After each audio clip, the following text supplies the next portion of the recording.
গৌৰীপুৰত শ্বহীদ বেদীৰ মণ্ডপ ভাঙিলে দুষ্কৃতিয়ে। আজি 10 ডিচেম্বৰ অসম গণ আন্দোলনৰ হোৱা শ্বহীদলৈ শ্ৰদ্ধাঞ্জলি তৰ্পণ কৰিবলৈ সমগ্ৰ ৰাজ্যৰ লগতে গৌৰীপুৰ লালজী ভৱনো দিনজোৰা কাৰ্যসূচীৰে এখন অনুষ্ঠানৰ আয়োজন কৰে। অসম গণ পৰিষদ গৌৰীপুৰ আঞ্চলিক সমিতি আৰু 6 নং গোলকগঞ্জ বিধান পৰিষদৰ উদ্যোগত উদযাপন কৰা শ্বহীদ দিৱসত অঘটন। শ্বহীদ দিৱসৰ বাবে নিৰ্মাণ কৰা মণ্ডপ আৰু অগপ দলৰ দলীয় পতাকাখন ভাঙি চিঙি চূৰ্ণ বিচূৰ্ণ কৰে কোনোবা দুষ্কৃতিয়ে। পুৱা প্ৰত্যক্ষ কৰাৰ পিছতে গৌৰীপুৰ আৰক্ষীক অৱগত কৰে সমগ্ৰ ঘটনাটো। ঘটনাস্থলীত আৰক্ষী উপস্থিত হৈ তদন্ত অব্যাহত ৰাখিছে। নমস্কাৰ, আজিতো আমাৰ শ্বহীদ দিৱস আছিলে, আপোনালোকে জানে।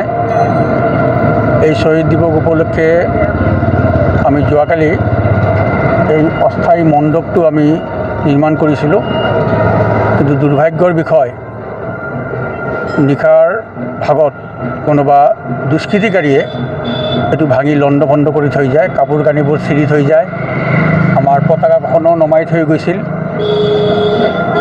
তাৰপিছত আমি স্থানীয় প্ৰশাসনক এই বিষয়ে অৱগত কৰি কৰিছিলোঁ। তেওঁলোকে আহি বস্তুটো তদন্ত কৰি থৈ গৈছে। দুৰ্ভাগ্যৰ বিষয়, আমাৰ পতাকাখনো তেওঁলোকে ফালি চিঙি নামাই থৈ গৈছে। আজিৰ দিনটোত আপোনালোকে জানে যে সমগ্ৰ অসম জুৰি আজি এই শ্বহীদ দিৱস আমাৰ পালন কৰা হয়। 6 বছৰীয়া অস্তিত্ব ৰক্ষাৰ সংগ্ৰামত অসম আন্দোলনৰ প্ৰথম শ্বহীদ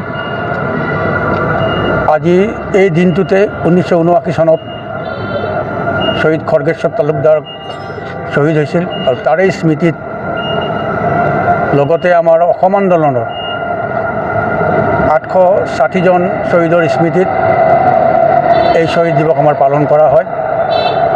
অন্যান্য বাৰৰ দৰে এইবেলিও আমি অসম গণৰ ফালৰ পৰা পালন কৰিছিলোঁ বা কৰি আহিছোঁ। তাৰে প্ৰস্তুতি হিচাপে কৰা এই অস্থায়ী মণ্ডপটো ভাঙাত আমি খুব আঘাত পাইছোঁ আন্তৰিকভাৱে। লগতে যিসকল দুষ্কৃতিকাৰীয়ে আজি আমাৰ এই স্বাভিমানত আঘাত কৰিলে, সেইটো আমাৰ জাতিৰ কাৰণে, আমাৰ দেশৰ কাৰণে খুবেই বেদনাদায়ক ঘটনা।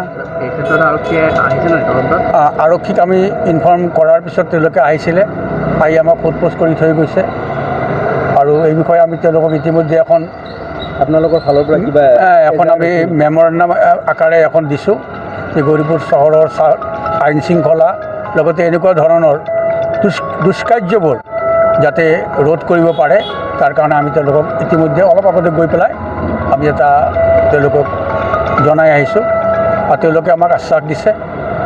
কাৰণ আপোনালোকে জানে ইতিপূৰ্বে গৌৰীপুৰত এনেকুৱা ধৰণৰ কিছু ঘটনা হৈছে। ইতিপূৰ্বে আমাৰ ছাত্ৰ সন্থাৰ কাৰ্যালয় এবাৰ জ্বলাই দিছে। আমাৰ ইয়াতে বীৰ চিলাৰায়ৰ প্ৰতিমূৰ্তি আছিল, তাৰ হাতত তৰোৱালখন লৈ গৈছে।